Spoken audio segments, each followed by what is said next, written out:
अच्छा, इसमें कीपा की क्रोम एक्सटेंशन है, वो हम लोग क्रोम के अंदर इंस्टॉल कर लेते हैं।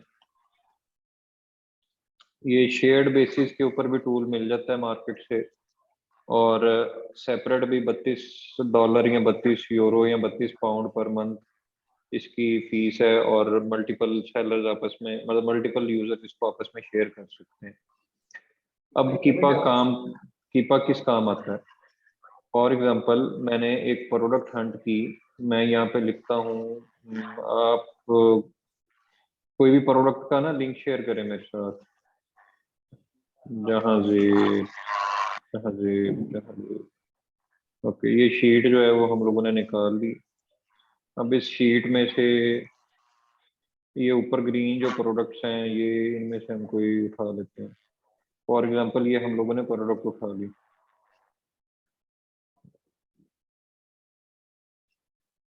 ठीक है, ये प्रोडक्ट उठा ली हमने। अब जब मैं स्क्रॉल डाउन करता हूँ, जब मैं प्लगइन इंस्टॉल करूंगा, तो जब मैं प्लगइन इंस्टॉल करूंगा तो ये सारा का सारा ग्राफ, ये सारे का सारा फॉर्मेट मुझे ना नजर आ रहा होगा विदाउट प्लगइन। क्योंकि अभी आप लोगों ने प्लगइन ही इंस्टॉल की, तो आप लोगों को ये कोई भी चीज नजर नहीं आएगी। अभी मैंने इसको लॉगिन नहीं किया, ये लॉगिन किए बगैर ही। ठीक है, अब इस ग्राफ का क्या बेनिफिट होता है?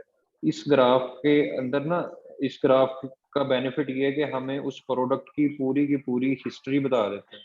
अब इस प्रोडक्ट को लॉन्च हुए 2019 दिन हो गए हैं, तो कोई 3-4 साल, 5-6 साल हो गए इस प्रोडक्ट को ना लॉन्च हुए अमेजोन के ऊपर, ये शेल के लूप को लॉन्च हुए। अब इसमें हम डेली के स्टैट्स भी देख सकते हैं। फॉर एग्जांपल, जिस तरह से ये नीचे ना, ये इधर टाइम आ रहा है सारे का सारा, यहाँ पे उसकी प्राइस आ रही है इस साइड के ऊपर। अब ये बता रहा है कि जी 16, ये 4 बजे, 16 4 ही होंगे ना, 4 बजे के आसपास ये था। फिर 18 बजे उसकी प्राइस इतनी थी, फिर उसके बाद 12 बजे इतनी होगी, रात 2 बजे इतनी होगी, 6 बजे इतनी होगी, 10 बजे इतनी थी। अब ये बता रहा है कि 10:49 तक उसकी प्राइस 25.70 थी। लेकिन फिर कोई सेलर आया या अमेजोन खुद आ गया इसमें, और उसने प्राइस 14.38 कर दी उसकी प्राइस। कुछ घंटों के लिए वो इन स्टॉक रहा है, फिर दोबारा आउट ऑफ स्टॉक हो गया, और दोबारा प्राइस उसकी वापस 25 के ऊपर चली गई। अब यहाँ पे अगर हम जाते हैं, तो यहाँ पे जाके ये देखें 25.70 के ऊपर ही बिक रहा है। लेकिन ये सुबह कुछ घंटों के लिए अमेजोन इन स्टॉक आया था इस प्रोडक्ट के ऊपर, और ये 14.38 के ऊपर भी ये बिकी है। ये तो एक डे का ग्राफ हो गया। अब मैं वीक का ग्राफ देखूं, अब अमेजोन का किस तरह से पता चलता है? यहाँ पे ना ये ऑरेंज इंडिकेटर है। तो यहाँ पे अगर मैं ये देखें, यहाँ पे मैं अगर लेके जाऊंगा कर्सर, तो ये जो नीचे ग्राफ के अंदर ऑरेंज प्लेस जगह आती है ना, इसके अंदर वो मुझे बता देता है कि अमेजोन कब कब इस प्रोडक्ट को बेच रहा था। अब मैंने पूरे हफ्ते के, मैं एक वीक के अंदर आया, तो पूरे हफ्ते में अमेजोन नहीं आया था, इसको दूसरे सेलर ही बेच रहे थे। लेकिन यहाँ पे आके वो कुछ घंटों के लिए इस प्रोडक्ट को अमेजोन ने भी बेचा है। वो मतलब ship and sold from Amazon आया है। अगर मैं पूरे महीने में देख लूं, तो पूरे महीने में एक दफा यहाँ पे अमेजोन आया है, और वो भी 13 मार्च को आया, कुछ घंटे के लिए आया है। फिर 12 मार्च को आया, कुछ घंटे के लिए आया। पूरे महीने में इस प्रोडक्ट को अमेजोन ने सेल नहीं किया। ऑरेंज ऑरेंज ग्राफ इस पूरी तस्वीर के अंदर, ऑरेंज ग्राफ इस चीज को इंडिकेट करता है कि यहाँ यहाँ पे इस दिन इस प्रोडक्ट को अमेजोन बेच रहा था। ठीक है, जैसे मैंने ये अमेजोन जहाँ पे लिखा हुआ है, इसके ऊपर मैंने क्लिक किया, तो यहाँ पे ऑरेंज वाला जो पार्ट है ग्राफ के अंदर, वो हाईलाइट हो गया। अब कीपा की मदद से हमें किसी भी प्रोडक्ट की बैकग्राउंड हिस्ट्री, बैकग्राउंड डाटा, ये वो ये सारा कुछ पता चलता है कि किसी प्रोडक्ट को अमेजोन ने कब कब और कैसे कैसे बेचा है, किस किस रेट के ऊपर वो प्रोडक्ट बिकी है। अब मैं यहाँ से ना हटाता हूँ। अब यहाँ पे आपने ना प्राइस देखनी है। यहाँ पे इतना प्राइस आएगी एक, ये मैंने न्यू के ऊपर क्लिक किया, तो यहाँ पे प्राइस आई कि ये हाईएस्ट $75 तक बिका है। मैक्सिमम हो सकता है साल पहले, 1.5 साल पहले, ये यहाँ पे ना, यहाँ पे इस जगह के ऊपर प्राइस बता रहा है। हाईएस्ट ये बिका है 90 दिन के अंदर, सॉरी, हाईएस्ट ये बिका है $75 के अंदर 1 यूनिट। करंट ये 25.70 पे है। और लोएस्ट कभी जब इन्होंने लिस्ट की होगी 0.01 पे भी आया है। लेकिन अगर मैं 3 मंथ्स का ग्राफ देखूं, 3 मंथ्स के ग्राफ के अंदर इसकी एवरेज प्राइस जो रही है 3 मंथ्स के ग्राफ के अंदर एवरेज प्राइस जो रही है वो 35.92 रही है ऑन एवरेज 180 डेज के अंदर, 6 माह के अंदर। 9 महीने के 3 महीने के 90 डेज के अंदर ये 40.80 रही है। और अगर वो हाईएस्ट देखें कि हाईएस्ट ये कितने में बिका है, 75 में। अब मुझे नजर आ रहा है 3 महीने में ये इस पॉइंट के ऊपर जाके ना ये 75 के ऊपर भी बिका है कुछ दिन या कुछ मिनट या कुछ घंटे, 75, 69। ये जो ग्राफ का पॉइंट है, ये यहाँ पे मुझे बता रहा है कि ये जो है 69, 60, 50 प्लस के ऊपर भी बिका है 3 महीने के अंदर। यहाँ से मैंने ना 3 महीने की डेट रेंज सेट की है, 3 महीने के अंदर। तो यहाँ से हम किसी भी प्रोडक्ट का, ये हम अगर लॉगिन नहीं भी होंगे ना तो हमें पता चल जाएगा। तो यहाँ से किसी भी प्रोडक्ट का हमें पोटेंशियल पता चल जाता है। अब अगर फॉर एग्जांपल ऑन एवरेज अगर मैं ये देखता, अब मुझे ऑन एवरेज अगर ये मैं 3 महीने के ग्राफ को देखूं तो ये जो प्राइस है ना 40 के ऊपर ये ज्यादातर रहा है, 40, 35। मतलब ये यहाँ पे भी 39 का सेल हो रहा था। अगर मैं इस लाइन को देखूंगी, यहाँ पे 40 का सेल हो रहा था, 40, 40, 40। फिर ये 39 के ऊपर आया, 40, 39 की विंडो के ऊपर ये ज्यादातर सेल हो रहा था टिल मार्च 12 मतलब यहाँ पे आके इसके अंदर ना ये 4 मार्च से ऑनवर्ड इसमें कंपेटिटर आना स्टार्ट हो गए, कंपटीशन स्टार्ट हो गया। लोगों ने आहिस्ता आहिस्ता आहिस्ता आहिस्ता प्राइस नीचे गिरानी शुरू कर दी। फिर अमेजोन आ गया, प्राइस ज्यादा नीचे गिर गई। अब क्या हो रहा है कि यहाँ पे जो लोग बैठे हैं वो सारे लोग एक दूसरे से एक एक डॉलर, एक एक सेंट कर करके प्राइस जो है ना नीचे अप डाउन करते हैं। क्योंकि जब बाय बॉक्स सप्रेस होता है, यहाँ पे अगर कोई बंदा 25.6 के अंदर बेचेगा वो टॉप के ऊपर आके बैठ जाएगा सबसे ज्यादा सप्रेस बाय बॉक्स में। यहाँ पे अगर बाय नाउ का बटन नहीं आ रहा होगा तो हम उसको सप्रेस बाय बॉक्स कहते हैं, कि यहाँ पे बाय नाउ का बटन या ऐड टू कार्ट का बटन नहीं आ रहा। जिस तरह से फॉर एग्जांपल मैं ये वाली लिस्टिंग को ओपन करके देखता हूँ तो यहाँ पे भी नहीं आ रहा। इस लिस्टिंग को ओपन करके देखते हैं कि यहाँ पे ये देखें, ये जो है ना ये बाय नाउ का बटन है। ठीक है, ये बाय नाउ का बटन है। अब अगर तो किसी लिस्टिंग के ऊपर ये बाय नाउ का बटन आ रहा है तो वो सप्रेस नहीं है। अगर किसी के नहीं आ रहा तो वो लिस्टिंग सप्रेस है। और सप्रेस लिस्टिंग के अंदर हमेशा जो सबसे टॉप पे रैंक करेगा वो वही करेगा जिसकी प्राइस सबसे कम होगी। तो जब हम नए अकाउंट हो हम लोगों के पास, बिल्कुल, तो हम नए अकाउंट्स के ऊपर सप्रेस लिस्टिंग्स के ऊपर काम करते हैं ताकि हमें ज्यादा से ज्यादा सेल आ सके। यहाँ पे क्योंकि रिव्यूज नहीं होते और दूसरी मतलब अकाउंट की जो है वो स्ट्रेंथ या एज इतनी ज्यादा नहीं होती, तो हमें बाय बॉक्स नहीं मिलता, जो कि हमने बाय बॉक्स के मल्टीपल फैक्टर्स ऑलरेडी डिस्कस किए हुए हैं। तो उस केस के अंदर हमें बाय बॉक्स नहीं मिलेगा तो फिर हम क्या करते हैं, हम सप्रेस लिस्टिंग की तरफ जाते हैं जहाँ पे बाय बॉक्स का चक्कर ही नहीं होता। सिंपल प्राइस के ऊपर हम लोग खेलते हैं और प्राइस पे खेल के हम लोग ऑर्डर उठाते हैं। अच्छा, अब हम दोबारा कीपा ग्राफ की तरफ आते हैं। ये यहाँ से अभी तक ना मुझे लॉगिन नहीं मैंने किया तो मुझे प्रोडक्ट के बारे में ये बता रहा है कि अमेजोन कब कब आया। अब मैं इसको लॉगिन कर लेता हूँ। ओके,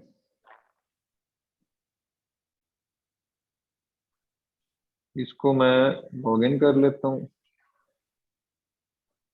अच्छा जी, अब जब हम लॉगिन करेंगे ना तो यहाँ पे और बहुत सारी चीजें नजर आना स्टार्ट हो गई। ठीक है, और बहुत सारी चीजों से मुराद क्या है कि कौन सी चीजें स्टार्ट आना। अब ये जो ग्रीन लाइन है नीचे, ये जो ग्रीन लाइन है ये सारा मैं बंद कर देता हूँ एक दफा। ठीक है, हम अपना ग्राफ क्लीन कर लेते हैं। अच्छा, ये हम सिर्फ अभी इस वाले ग्राफ को देखेंगे, नीचे वाले ग्राफ को हम नहीं देखेंगे। नीचे वाले ग्राफ का भूल दें। अब ये जो ग्रीन लाइन है ग्राफ के अंदर ये सेल्स रैंक को इंडिकेट करती है। सेल्स रैंक का हम लोगों ने फिल्टर ये डिसाइड किया था पिछली दफा कि हम लोग 50,000 से नीचे नीचे की प्रोडक्ट हंट करेंगे। अब यहाँ पे देखें, अब इस प्रोडक्ट का सेल रैंक पिछले 3 माह के अंदर यहाँ पे रहा है 4,000, 5,000, 4,000, 5,000, 4, 5, 4, 5, 10, इसके आगे पीछे रहा है। यहाँ पे 3,000। अब अगर मैं ऑटोमोटिव की कैटेगरी के अंदर पिछले, मतलब मैं कहूँ कि जी यही सेल्स रैंक रहता 3,000 रहता, मैं यहाँ पे एफबीए टूल किट के अंदर जाता हूँ और यहाँ पे मैं ऑटोमोटिव की कैटेगरी के अंदर देखता हूँ कि जी अगर यहाँ पे मैं देखता हूँ कि 2,000, 2,500 सेल रैंक है। तो ऑटोमोटिव की कैटेगरी के अंदर अगर 2,500 सेल रैंक एक प्रोडक्ट का हो तो उसकी पर डे कितनी सेल्स होंगी। हम सेल्स रैंक से ये एस्टिमेट लगाते हैं। यहाँ पे 2500 अगर उसका सेल रैंक हो तो 2500 के अगेंस्ट वो बता रहा है कि 28 यूनिट पर डे सेल हो रहे थे। 28 यूनिट्स पर डे सेल हो रहे थे, और अगर हम 28 को मल्टीप्लाई कर दें 30 के साथ तो 840 यूनिट पर डे सेल हो रहे थे। अब करंटली इस प्राइस के ऊपर, जिस प्राइस पे बिक रहा है, $4 हमें बच रहे हैं। और अगर 28 ज़रब 30 हम करें 840, हम कहते हैं कि हम लोगों के हिस्से में 300 यूनिट्स भी आए, 300 यूनिट ज़रब 4 तो $1200 हमें एक प्रोडक्ट बचाती है। ठीक है कि $1200 हमें एक प्रोडक्ट के अंदर बच रही है। अब जब भी हम प्रोडक्ट लिस्ट करते हैं, हम लोग कीपा का ना ग्राफ देख के लिस्ट करते हैं। मतलब ये बीएसआर देख के उस किसी भी प्रोडक्ट को हम लोग लिस्ट करते हैं। तो जो है इस केस के अंदर अब जब देखेंगे बीएसआर जितना कम होगा सेल उतनी ज्यादा अच्छी होगी। अब यहाँ पे इसका बीएसआर 1,95,000 पे चला गया था।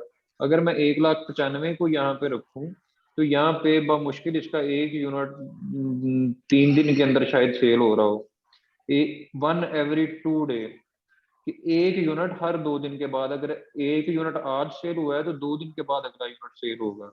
तो बीएसआर अप डाउन होने की रीजन क्या होती है कि हो जब भी बाय बॉक्स सप्रेस होगा तो उस प्रोडक्ट का बीएसआर शूट करेगा। जिस तरह से अभी इसका बाय बॉक्स सप्रेस है तो उस प्रोडक्ट का बीएसआर अभी करंटली अगर हम लोग देखें तो 34,000 के ऊपर है। लेकिन अगर इसी प्रोडक्ट के ऊपर बाय बॉक्स एनेबल हो जाएगा तो इसका बीएसआर स्टेबल रहेगा। अब हमें किस तरह से पता चलेगा कि यहाँ पे बी बाय बॉक्स एनेबल था या डिसेबल था? अच्छा, अब मैं यहाँ पे ये मैंने बाय बॉक्स का फिल्टर ऑन किया।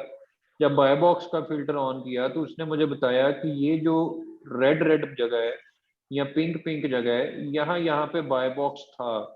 यहाँ पे पूरा बाय बॉक्स नहीं था, ये बीच बीच में यहाँ पे बाय बॉक्स आया, फिर डिसेबल हो गया, आया डिसेबल हो गया, आया डिसेबल हो गया, आया डिसेबल हो गया, फिर आया डिसेबल हो गया, आया डिसेबल हो गया, आया डिसेबल हो गया। अब यहाँ पे बाय बॉक्स था, यहाँ पे नहीं था, ये सारी सप्रेस लिस्टिंग रही है।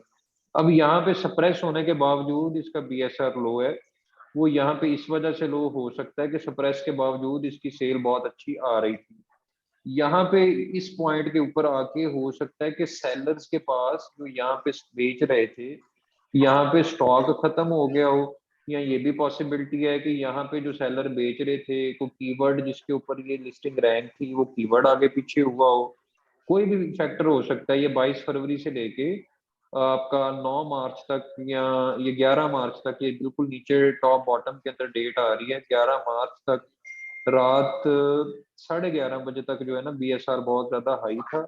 जैसे ही 12 मार्च हुई तो ये बीएसआर लो हो गया, कुछ देर के लिए बाय बॉक्स एनेबल हुआ, उसके बाद फिर सप्रेस हो गया, फिर एनेबल हुआ, फिर सप्रेस हो गया। ये देखें यहाँ पे बाय बॉक्स एनेबल था, फिर सप्रेस हो गया, और अभी करंटली बाय बॉक्स सप्रेस ही है। अच्छा, अब मैंने दो चीजें ऑन की। अब मुझे ये किस तरह पता चलेगा कि इसमें इस ड्यूरेशन के अंदर अमेजोन तो नहीं था? मैंने यहाँ से अमेजोन का ग्राफ भी ऑन कर लिया। अब जब मैंने अमेजोन का ग्राफ ऑन किया तो ये जो ऑरेंज वाली जगह थी, ये वाली, यहाँ पे उसने मुझे बताया। अब ये देखें, जहां जहां पे भी बाय बॉक्स एनेबल हुआ है ना कुछ टाइम के लिए, इसको अगर मैं जूम करूं तो वहां वहां पे अमेजोन आया है। अमेजोन ने उसको सेल करने की कोशिश की या खुद, और तब उसने बाय बॉक्स एनेबल कर दिया। जैसे ही अमेजोन के पास स्टॉक खत्म हुआ उसने बाय बॉक्स डिसेबल कर दिया।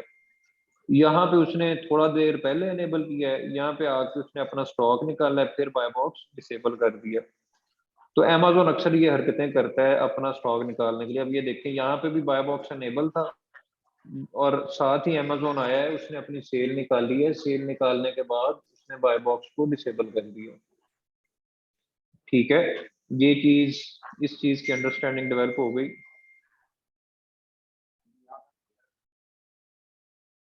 अगर यहाँ पे एक अंडरस्टैंडिंग डेवलप, हाँ जी, हो गई है तो मुझे बताएं। क्वेश्चन है यहाँ पे। हाँ जी, हाँ जी। आप ये जो लिस्टिंग है, इस लिस्ट ये जो बीएसआर रैंक शो कर रहा है, ये इस लिस्टिंग का कर रहा है या इस प्रोडक्ट का कर रहा है? ये देखें, लिस्टिंग और प्रोडक्ट ना सेम चीज है। ठीक है, अब ये यहाँ पे वेरिएशन कोई नहीं है। इसी को हम लिस्टिंग भी कहते हैं, इसी को हम प्रोडक्ट भी कहते हैं। प्रोडक्ट के पीछे अगर 10 12 15 सेलर बैठे हुए हैं, तो किसी के पास भी बाय बॉक्स नहीं था। नहीं, ये अभी अभी भी देख लेना, अभी भी किसी के पास भी बाय बॉक्स नहीं है। ठीक है, यहाँ पे अगर मैं ऊपर जाऊंगा तो यहाँ पे बाय बॉक्स एनेबल ही नहीं है, उसने बाय बॉक्स सप्रेस किया हुआ है। अभी अगर हम इस प्रोडक्ट को लिस्ट करें 25.69 पे लगा के, चाहे मेरे पास कोई रिव्यू नहीं होगा तो मैं सबसे टॉप पे रैंक कर जाऊंगा, सबसे टॉप पे मैं आ जाऊंगा। अब यूजर जब भी आएगा वो यहाँ से ऐड टू कार्ट करेगा, ऐड टू कार्ट करके उससे परचेज कर लेगा। ठीक है। ठीक है, क्लियर। अच्छा, अब ये जो कीपा का टूल है ये हमें प्रोडक्ट का पूरा शजरा नस्ब बताता है। अभी तो हमने 3 फिल्टर देखे हैं। ठीक है, अब मैं ना देखता हूँ कि यहाँ से अभी मुझे ये नहीं पता चला कि ये किस किस प्राइस के ऊपर जाके सेल होता रहा है। ये न्यू कंडीशन का मैं फिल्टर यहाँ से मैं ऑन करूंगा तो ये एक ब्लू लाइन आ जाएगी। ये ब्लू लाइन हमें प्राइस इंडिकेट कर रही है। प्राइस इंडिकेट से मुराद ये है कि यहाँ पे जो बिक रहा था नया वो 39 का बिक रहा था। यहाँ पे जब अमेजोन ने बाय बॉक्स एनेबल किया है, उन्होंने देखा कि बाय बॉक्स एनेबल हुआ है, साथ ही उन्होंने अपनी प्राइसेस 69 के ऊपर से 59 पे कर दी। अब जब जैसे ही अमेजोन आउट ऑफ स्टॉक हुआ होगा, जिस बायर ने यहाँ पे प्राइस 59 से 79 की होगी, उसके पास 69 79 पे बाय बॉक्स एनेबल में ऑर्डर आ गया।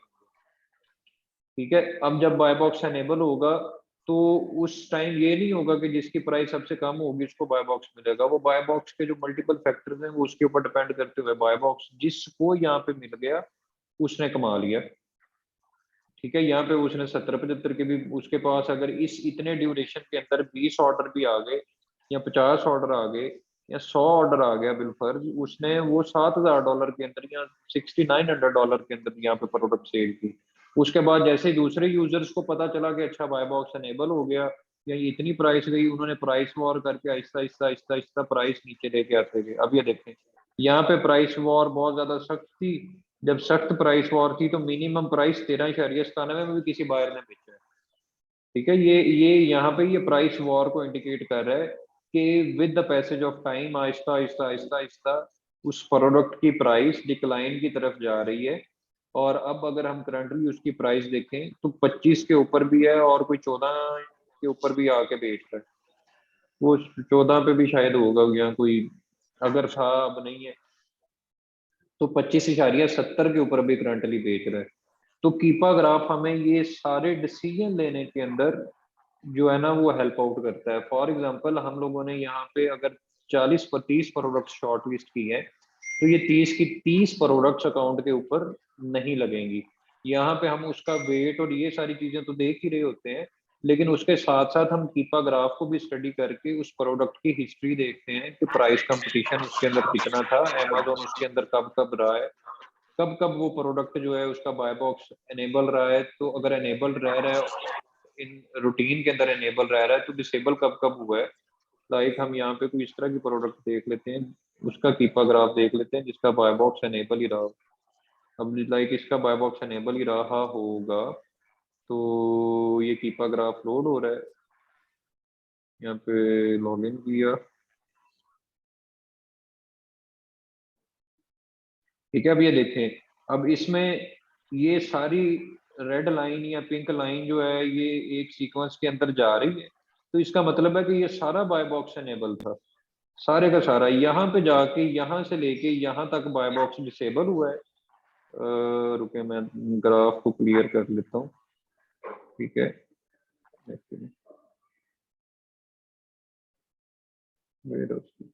अच्छा अब ये देखें, ये यहाँ से लेके यहाँ तक बाय बॉक्स डिसेबल हुआ है, नहीं तो ये पीछे यहाँ पे बाय बॉक्स एनेबल ही रहा है और अभी करंटली भी बाय बॉक्स एनेबल ही है। ये देखें बाय नाउ का बटन है। अब मैं न्यू की प्राइस देख लेता हूँ कि न्यू कितने पे लिस्ट रहा है। अब इसमें पहले कंपटीशन नहीं था, मतलब कंपटीशन होगा, पहले 33 से ये शुरू हुआ है। 33 से शुरू होते होते ये 72 के अंदर भी जाके सेल हुआ है। यहाँ पे हो सकता है बायर खत्म हुए हों या बाय बॉक्स जैसे ही सप्रेस हुआ है साथ ही वहां हमने अपनी प्राइसेस चढ़ा दी, बाय बॉक्स एनेबल हुआ, साथ ही प्राइसेस नीचे आ गई। बाय बॉक्स एनेबल है, प्राइस जो है वो न्यू के 54 के ऊपर सेल हो रहा है और करंटली भी ये कितने पे सेल हो रहा है, 42 के ऊपर। लोएस्ट प्राइस जो है ये देखिए, ये 42 लोएस्ट प्राइस है, लेकिन बाय बॉक्स मिला हुआ है 51 वाले को। वो उसके मल्टीपल रीजन हो सकती हैं कि वो किसको दे रहा है, क्यों दे रहा है और क्या है ये वो। ब्ला ब्ला। हम देखे ना 41 वाले के 5 रेटिंग्स हैं और 5 की 5, मतलब उसका कितने पॉइंट है, 3.5 स्टार है। ये फ्रेश अकाउंट है। अच्छा दूसरा, ये 5 अप्रैल से 15 अप्रैल को डिलीवर कर रहा है, ये मार्च 25 से मार्च 28 तक डिलीवर कर रहा है।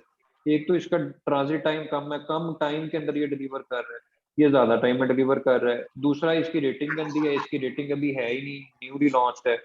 तो उसने, चाहे ये सस्ता बेच रहा था लेकिन ट्रांजिट टाइम क्योंकि बहुत ज्यादा था, बायर को अगर कोई परचेज करेगा तो 5 अप्रैल से लेके 15 अप्रैल के दरमियान पहुंचेगा, ये कल परसों 3-4 दिन के अंदर पहुंच जाएगा, इसलिए उसने बाय बॉक्स इसको दे दिया। तो वो मल्टीपल फैक्टर्स हैं बाय बॉक्स के, वो जब हम बाय बॉक्स के को डिस्कस करेंगे तो तब हम इसके ऊपर इसको डिस्कस कर लेंगे। यहाँ से फिर अब वो क्या करता है, कीपा एक और चीज करता है, वो समराइज कर देता है सारे का सारा। नीचे हमें ना यहाँ पे बता देता है कि जी ये अगर स्टैटिस्टिक्स इसके मैं चेक करूं तो ये अब मेरे पास करंट प्राइस आ रही है 42, जो लोएस्ट प्राइस है। हाईएस्ट प्राइस 149 रही है जुलाई 17 को 2021 को। एवरेज 90 दिन की प्राइस रही है 43.87। 180 दिन की एवरेज प्राइस रही है 64.46।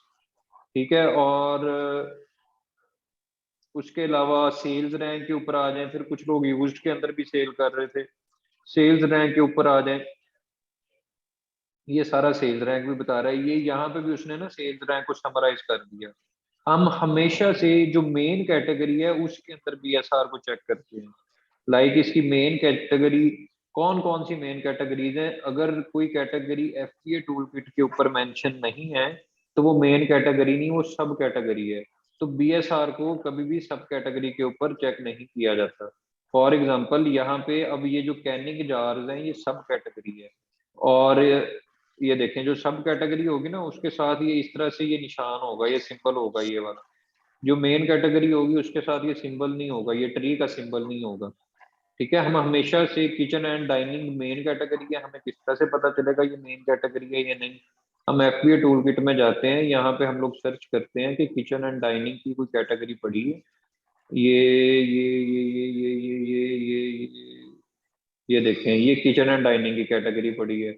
वो कह रहा है कि जी किचन एंड डाइनिंग की कैटेगरी के अंदर करंटली इसका बीएसआर 5,375 है। 5,375 है करंटली बीएसआर। तो इसके डेली के 29 यूनिट सेल हो रहे हैं, 30, मतलब ये तकरीबन 900 यूनिट एक महीने के अंदर जो है ना वो सेल हो रहा है इसका। एक मिनट में 10, ठीक है, ये जो है ना एक महीने के अंदर 900 यूनिट सेल हो रहा है। और इसके अंदर अब बचत है $13, एक मिसाल है। तो 900 में से हम लोगों के हिस्से में हम कहते हैं को 150 यूनिट भी आ जाए, 150 ज़रब 13, $2,000 इस एक प्रोडक्ट का बनता है। और अगर हम लोगों के अकाउंट के ऊपर इस तरह की 25, 30, 40, 50 या जितने भी प्रोडक्ट्स लगी हों मल्टीपल अकाउंट्स के ऊपर, और हर डेली के अगर एक प्रोडक्ट के 10, 15, 20 ऑर्डर भी आ रहे हैं हमें, तो उसमें हमें मंथ एंड के ऊपर अच्छी खासी सेविंग हो जाती है इस चीज से। अच्छा, अब एक तो हो गया ये ग्राफ वाला पार्ट। इससे अगला इंपॉर्टेंट पार्ट है डाटा। डाटा के अंदर 3 टैब्स होते हैं, product details, offers and buy box statistics. एक मिनट में।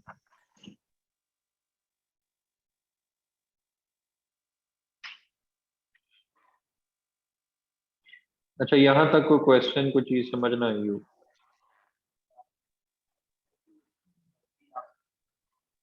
खास आपको भी क्वेश्चन हो?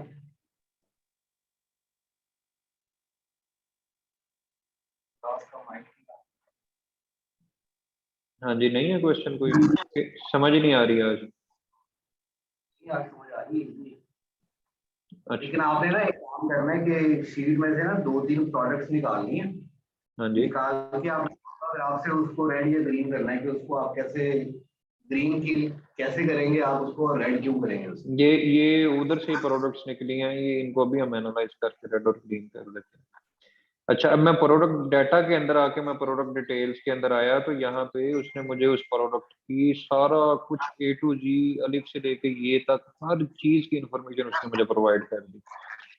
ठीक है, हर चीज की इंफॉर्मेशन से मुराद क्या है कि वो उसकी कितनी रेटिंग है, रिव्यूज कितने हैं, लास्ट प्राइस चेंज कितने मिनट पहले किसने प्राइस चेंज की है, उसके बाद जो है FBM, लोएस्ट FBM सेलर क्या है, कौन सा है, 1001 वाला लोएस्ट FBM सेलर है, यही वाला $42 के अंदर जो बेच रहा है। ठीक है, उसने A to Z मुझे हर चीज, रूट कैटेगरी कौन सी है, होम एंड किचन की है, सब कैटेगरीज इसकी कौन सी हैं, ये सब कैटेगरीज हैं, आगे आगे आगे, एसन इसका क्या है, अला बला, मैन्युफैक्चरर क्या है, ब्रांड क्या है, ये 90 डेज की सेल्स रैंक इसका किस किस तरह से रहा है, 90 दिन में, 60 दिन में, ये वो ला बला, हर चीज उसने मुझे उसकी डाटा के अंदर इंफॉर्मेशन प्रोवाइड कर दी। ठीक है, अब मैं ये चेक करना चाह रहा हूं कि अगर इस प्रोडक्ट को बेचने वाले 34 सेलर हैं तो बाय बॉक्स किसके पास ज्यादा रहा है। तो यहाँ पे बाय डाटा के अंदर ही ना बाय बॉक्स स्टैटिस्टिक्स का एक टैब है। एक मिनट मुझे रिफ्रेश करने दें, ये की पाज इशू कर रहा है। तो डाटा के अंदर ही बाय बॉक्स स्टैटिस्टिक्स का एक टैब होता है, उस टैब से हम लोग ये कह लें कि पता लगा सकते हैं बहुत आसानी से कि बाय बॉक्स किसके पास ज्यादा दे रहा है। अब यहाँ पे ये मुझे बता रहा है कि जो TS ग्लोबल एंटरप्राइज है उसके पास 17% बाय बॉक्स रहा है। ZZX स्टोर है उसके पास 10% रहा है, इसके पास 6% रहा है, इसके पास 6, बाकी सबके पास 4 4 4 4% रहा है। ठीक है, पहली चीज होगी। दूसरा मुझे बता रहा है कि इनके पास यहाँ पे स्टॉक कितना है, इसके पास 15 स्टॉक है, 10 है, 10 है, 11 11 2 4। इस सेलर की मुझे वो रेटिंग बता रहा है। फिर यहाँ पे अगर FBA के आगे यहाँ पे टिक होता तो इसका मतलब है कि वो वाला सेलर FBA कर रहा था। अब यहाँ पे किसी के आगे टिक नहीं है FBA के कॉलम में, तो इसका मतलब है कोई भी FBA नहीं कर रहा, सारे के सारे FBM कर रहे हैं। अब इसके 10 रिव्यूज हैं इस सेलर के TS ग्लोबल एंटरप्राइज के, टोटल 80% इसकी रेटिंग है। और 10 रिव्यूज के साथ ये बंदा 17% सेल्स का चंक उठा रहा है, और एवरेज प्राइस इसने इसको $62 के ऊपर जाके बेचा है। अब अगर मैं इस अकाउंट को ओपन करूं यहाँ पे, तो ये देखें 10 रेटिंग है इस अकाउंट की, 80% पॉजिटिव रेटिंग है, और इस रेटिंग के साथ इसने 17% बाय बॉक्स के ऊपर कब्जा किया हुआ है। कि मतलब अगर इसके 900 यूनिट सेल हो रहे हैं तो 900 का 17%, 1000 का 17%, 170 मान गया, एक मिसाल है, तो 170 यूनिट महीने के ये बंदा बेच रहा है मिनिमम, जो कि अप डाउन हो सकते हैं। जैसे यहाँ पे सेलर कम होंगे ये बाय बॉक्स परसेंटेज ज्यादा हो जाएगी। ये 30 दिन के अंदर बता रहा है, इसी तरह 90 दिन के अंदर भी हम देख सकते हैं। 90 दिन में 11% इसके पास रही है। 180 दिन के अंदर ये बी फ्लीट कोई बायर था, सेलर था, 36% उसने इसके ऊपर कब्जा किए रखा।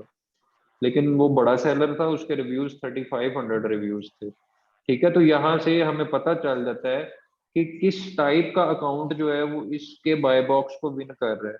अब यहाँ से अगर वो मुझे बता रहा है कि जी 10 रेटिंग वाला, 10 रिव्यूज वाला, जो कि ऑब्वियस बात है एक नया अकाउंट होगा, अगर वो इसका बाय बॉक्स विन कर रहा है तो मैं भी इसके ऊपर अपनी प्रोडक्ट लिस्ट कर सकता हूँ और मैं भी बाय बॉक्स को विन कर सकता हूँ।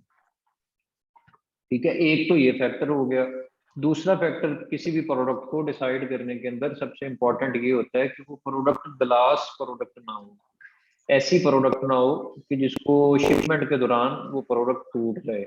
अब क्योंकि ये ग्लास प्रोडक्ट है तो मुझे इसमें चाहे 20 30 40 $50 भी बच रहे होंगे तो मैं इसको लिस्ट नहीं करूंगा। उसके लिस्ट ना करने की रीजन ये है कि जो सप्लायर है वो इसको बिल्कुल सही हालत में भेजेगा, लेकिन जो शिपिंग कंपनी है, कुरियर कंपनी है, वो उससे एक भी जा रही है टूट गया रास्ते में, तो इसके हमें रिफंड बहुत ज्यादा आएंगे।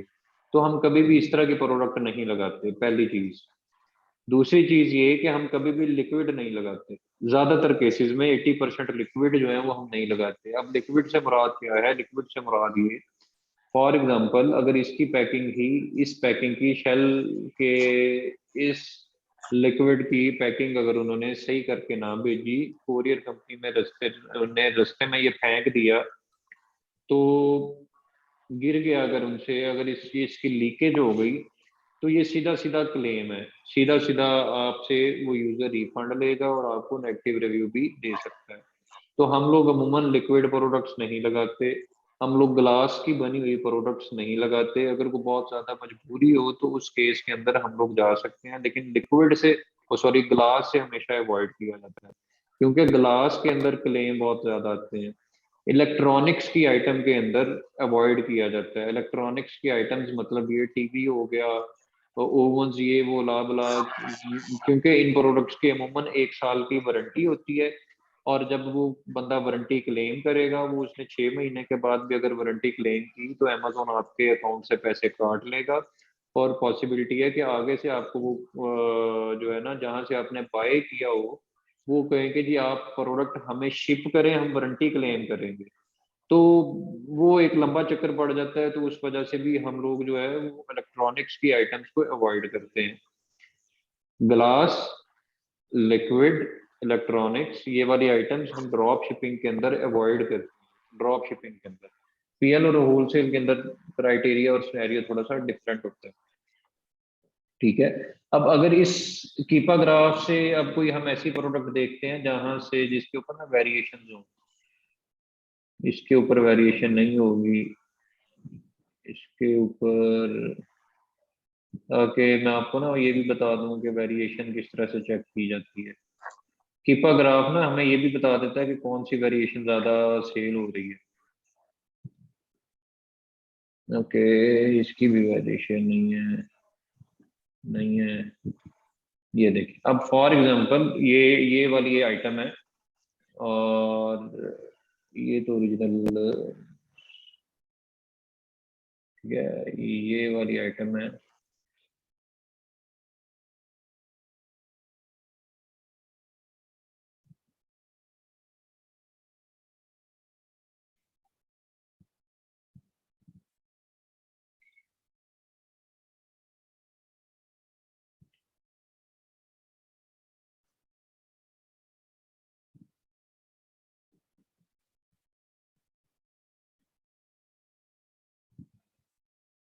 अच्छा, ये ना अक्सर के ऊपर अवेलेबल नहीं है ये वाली आइटम, अगर यहाँ पे अवेलेबल है तो यहाँ पे देखते हैं कि इसे कौन बेच रहा है। ये अच्छा, अब यहाँ पे ना, चलें इसके ये देखें, अब ये आइटम आपने शॉर्टलिस्ट की है, लेकिन इस आइटम के अंदर सिर्फ पिकअप की ऑप्शन आ रही है, शिप फ्रॉम स्टोर की ऑप्शन भी नहीं आ रही और शिपिंग की ऑप्शन भी नहीं आ रही। इस तरह की आइटम को हम नहीं शॉर्टलिस्ट करेंगे। फॉर एग्जांपल अगर मैं यहाँ पे ओपन करूँ वॉलमार्ट, वॉलमार्ट को मैं ओपन करता हूँ और मैं कोई भी ये आइटम उठा लेता हूँ, ये भी पिकअप है, ये वाली आइटम उठा लेता हूँ। ठीक है, अब ये देखें, ये शिपिंग की आ रही है ना यहाँ पे ऑप्शन, ये शिपिंग की ऑप्शन आ रही है। हम हमेशा इसी आइटम को शॉर्ट लिस्ट करेंगे जिसमें सिर्फ पिकअप की ऑप्शन होगी। इसका मतलब यह है कि हमें खुद जाके वहां से पिक करनी पड़ेगी, वो हम नहीं कर सकते। तो इसलिए ये प्रोडक्ट जो है ना, ये इसको तो मैं कभी भी लिस्ट नहीं करूंगा, इसको तो मैं स्ट्रेट फॉरवर्ड रेड कर दूंगा। अब होगा क्या कि पीछे से ना डाटा काफी ज्यादा आ रहा होगा, लेकिन हम उस डाटा को फिल्टर आउट इसी बेसिस के ऊपर करेंगे कि उसके ऊपर मल्टीपल फैक्टर्स चेक करेंगे कि जी ये हो सकता है किसी बच्चे के हाथ से ये प्रोडक्ट वैसे गुजर गई हो, वो उसे वॉलमार्ट के ऊपर चेक कर लेंगे। वॉलमार्ट के ऊपर चेक करने के बाद हम अमेजोन के ऊपर उसका कीपा का ग्राफ देख लेंगे, वहां से हमें ये आइडिया हो जाएगा कि उसकी सेल्स वेलोसिटी कितनी का आएगी। ठीक है, लेकिन यहाँ से चले, इस प्रोडक्ट से हम, मैं वेरिएशंस का आपको बताऊँ, ठीक है, कि सेल्स वेलोसिटी उसकी कितनी का आएगी। अब जिस तरह से ये वाली प्रोडक्ट है, अब मुझे यहाँ पे इसकी 1 2 3 4 5 वेरिएशन है, मुझे क्या पता चलेगा कि किस वेरिएशन की सेल ज्यादा है, किसकी नहीं सेल ज्यादा। तो मैं सिंपली कीपा लॉग इन करूंगा जब यहाँ पे वेरिएशन का टैब आ जाएगा। जब मैं वेरिएशंस के ऊपर जाऊंगा तो ये ना एक ये गोल्डन कप बना होगा, जो वेरिएशन सबसे ज्यादा सेल हो रही होगी उसकी एक तो रेटिंग यहाँ पे ज्यादा होगी। अब देखें, इसकी 0000 रेटिंग है सबकी, ठीक है। इसका मतलब है कि कोई सेल होगी तो रेटिंग आएगी। अब सेल ही नहीं होगी तो रेटिंग कहाँ से आएगी। अब इसका मतलब यह है कि इनकी ना रेट सेल ही नहीं हुई तो इसी वजह से रेटिंग नहीं आई। इसकी इस वाली वेरिएशन की सेल हो रही है मेटालिक गोल्ड की। अब मैं यहाँ पे जाता हूँ, ये 1 पैक है, 2 3 4 5, ये मेटालिक गोल्ड, ये वाली जो वेरिएशन है, ये यहाँ पे ना यहाँ पे लिखा आ रहा है कौन सी है। ये मेटालिक गोल्ड वेरिएशन जो है, मेटालिक गोल्ड वेरिएशन जो है, इसकी सेल सबसे ज्यादा हो रही है। लेकिन यहाँ पे क्योंकि प्राइम आ रहा है तो इसका मतलब है कि ये एफबीए हो रहा है या इसको अमेजोन खुद बेच रहा है।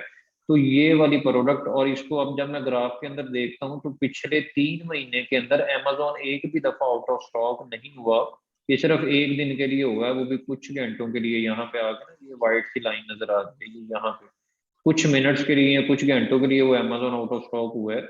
अगर मैं पूरे साल के अंदर भी देखूँ ना, तो पूरे साल में भी एक दफा नहीं हुआ अमेजोन आउट ऑफ स्टॉक। अब ये अगर out of Amazon out of stock होता तो इस प्रोडक्ट को, और ये प्रोडक्ट मेरी पैकिंग क्राइटेरिया के ऊपर पूरा उतर रही होती, तो इस प्रोडक्ट को मैं शॉर्ट लिस्ट कर लेता। ठीक है, अब ये प्रोडक्ट का क्वेश्चन मैं यहाँ से कॉपी कर दूँ। ठीक है, अब क्या हुआ कि जो हम लोगों ने प्रोडक्ट शॉर्ट लिस्ट की थी, जब हमने कीपा ग्राफ को उस प्रोडक्ट के ऊपर देखा,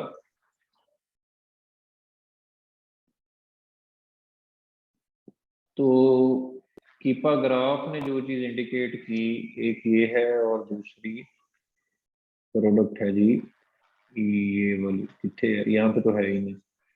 अच्छा, वो मैं रैंडम फिर ओपन कर ली होगी शायद। तो जब हमने देखा, अब इसकी वेरिएशन बहुत ज्यादा है।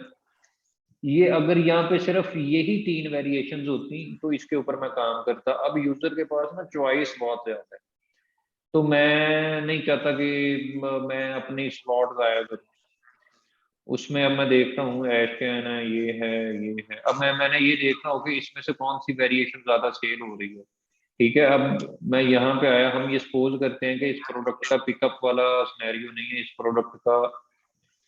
अच्छा, अब यहाँ पे कीपा कह रहा है कि जी मैं इस प्रोडक्ट के लिए डाटा नहीं प्रोवाइड कर रहा, कुछ घंटों के बाद चेक करें। इसके ऊपर अब मैं कीपा रन करता हूँ। अच्छा, ये डाटा इस प्रोडक्ट का नहीं प्रोवाइड कर रहा, कुछ देर बाद देखना पड़ेगा। तो यहाँ से जब मैं वेरिएशंस के ऊपर जाता तो कीपा मुझे ना ये बता देता कि जो इतनी सारी वेरिएशंस हैं उनमें से कौन सी वेरिएशन ज्यादा सेल हो रही है। वो जौन सी वेरिएशन ज्यादा सेल हो रही होती उसके इसी तरह से ये वाला चीज होती, उसके नंबर ऑफ रेटिंग्स कंपैरेटिवली दूसरों से ज्यादा होते।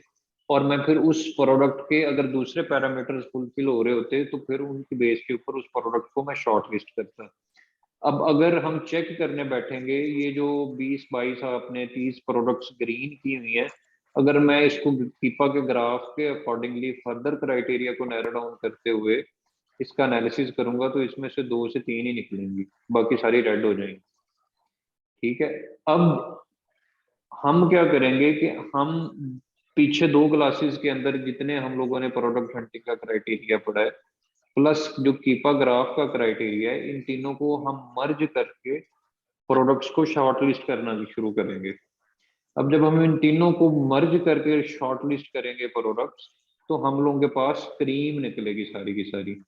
अब जो क्रीम निकलेगी उसको भी मजीद फिर हम लोग फिल्टर आउट करते हैं। उसको फिल्टर आउट करने के बाद उसमें पैकिंग का क्राइटेरिया हम लोग देखते हैं। पैकिंग के क्राइटेरिया के देखने के बाद नंबर ऑफ कंपेटिटर्स उसके अंदर देखते हैं कि ये तो नहीं है कि उस प्रोडक्ट को 30-40 लोग बेच रहे हैं और मेरे पास बाय बॉक्स ही नहीं आएगा, या मुझे सेल्स के अंदर से चंक बहुत थोड़ा मिलेगा। ये सारे फैक्टर्स को देखते हुए फिर हम लोग प्रोडक्ट को फाइनलाइज करते हैं। ठीक है, अब उसमें से इसमें से आधी प्रोडक्ट्स आपके अकाउंट के ऊपर वो नॉट अवेलेबल होंगी। वो जब आपके पास अकाउंट आएगा, तब आप जब उन प्रोडक्ट्स को लिस्ट करना स्टार्ट करने लगेंगे, तो उसमें से बहुत सारी प्रोडक्ट्स नॉट अवेलेबल होंगी।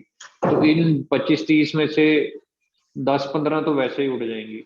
10-15 के बाद जब उनके ऊपर जो पीछे प्रोडक्ट्स बचेंगी, जब उनके ऊपर आप कीपा का क्राइटेरिया अप्लाई करेंगे, तो कीपा के क्राइटेरिया के अप्लाई करने के बाद आपके पास पीछे 2-3 प्रोडक्ट्स ही बचेंगी। तो यहाँ से आप प्रोडक्ट हंटिंग की रेशो देख रहे हैं कि हमने अगर 167 प्रोडक्ट्स अगर निकालनी, तो 160-67 में से हम लोगों के पास प्रोडक्ट पीछे बची 2 क्राइटेरिया इंप्लीमेंट करने के बाद 40 बच गई या 30 बच गई। अगर हम फर्दर नॉट अवेलेबल का जो इशू है उसको हम लोग जब देखेंगे, उसके बाद इस 30 में से भी 15 प्रोडक्ट्स पर मुश्किल बचेंगी। उन 15 प्रोडक्ट्स में से फिर जब हम लोग कीपा का फिल्टर अगर उसके ऊपर लगा देंगे, तो उसमें से भी 5 बचेंगी या 8 बचेंगी या 10 बचेंगी। तो उन 10 में से भी कोई एक आधी लगाने वाली होगी प्रोडक्ट। ठीक है, जिसकी सेल्स वेलोसिटी ये वो लाभला सारा कुछ सेट आ रहा होगा। तो अब होता क्या है इसमें इसमें ये होता है कि हम लोग डेली बेसिस के ऊपर एक एक बंदा 20-20 30-30 प्रोडक्ट्स पोर्टफोलियो के अंदर ऐड करने की ट्राई करता है। उन 15-20 10-15-20-30 प्रोडक्ट जब एक बंदा अपनी शीट के अंदर ऐड कर रहा होता है, अगर 5 लोग काम कर रहे हैं तो डेली बेसिस के ऊपर 50 प्रोडक्ट्स ऑन एवरेज हंट होती हैं। 5 दिन अगर हफ्ते के अंदर काम होता है तो 250 प्रोडक्ट्स होगी। 250 प्रोडक्ट्स में से सिर्फ और सिर्फ 5 से 7 प्रोडक्ट्स आपकी एक हफ्ते के अंदर निकलेंगी, जो कि हम लोगों का क्राइटेरिया है। मार्केट के अंदर इतने ज्यादा इन डेप्थ क्राइटेरिया के ऊपर काम नहीं किया जाता। वो सिर्फ जहाँ पे $1 बच रहे हैं सीधा सीधा वो जो है ना प्रोडक्ट्स लग रही होती हैं। लेकिन अगर इस क्राइटेरिया के ऊपर हाथ आपका सीधा हो जाता है तो कोई मुश्किल पेश नहीं आएगी। इसमें ये होगा कि आप फिर आगे ये देखेंगे कि वो वाली प्रोडक्ट्स हम लोग लिस्ट डाउन करें जिनके अंदर पैसे ज्यादा बच रहे हैं। सेल्स वेलोसिटी, अगर आपके पास 15 प्रोडक्ट्स पीछे रह गई सारे फिल्टर्स अप्लाई करने के बाद, उन 15 में से आप वो वाली शॉर्ट लिस्ट करेंगे जिसके अंदर आपको पैसे ज्यादा बच रहे हैं, ROI आपका अच्छा आ रहा है, सेल्स वेलोसिटी में से सेल चंक आपका बड़ा है, कंपटीशन कम है। वो सारी की सारी चीजें हमें कहाँ से पता लगेंगी? कीपा ग्राफ से पता लगेंगी। तो आज के सेशन में से कोई क्वेश्चन?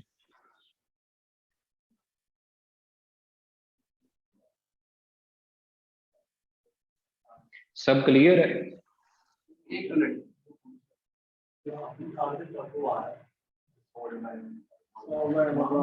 अच्छा, वो हाँ मैं समझ गया। आउट ऑफ स्टॉक जो प्रोडक्ट्स होती है उनका क्या हाल है? जिस टाइम पे ये निकाले हैं ना इन्होंने, उस हाँ जी। टाइम पे वॉलमार्ट शिप कर रहा था इसको। अच्छा, उसमें अभी ना वो उसमें अक्सर ना ये होता है कि हम किसी भी प्रोडक्ट को लगाने से पहले, 1.5 मिनट रह गया, मैं उसमें एक्सप्लेन कर देता हूँ। किसी भी प्रोडक्ट को ना लगाने से पहले हम उसके स्टॉक को मॉनिटर करते हैं 3-4 दिन या 2-3 दिन स्टॉक को मॉनिटर करते हैं कि स्टॉक इसका डिफरेंट जिप कोड्स के ऊपर, वॉलमार्ट के ऊपर चेक करते हैं।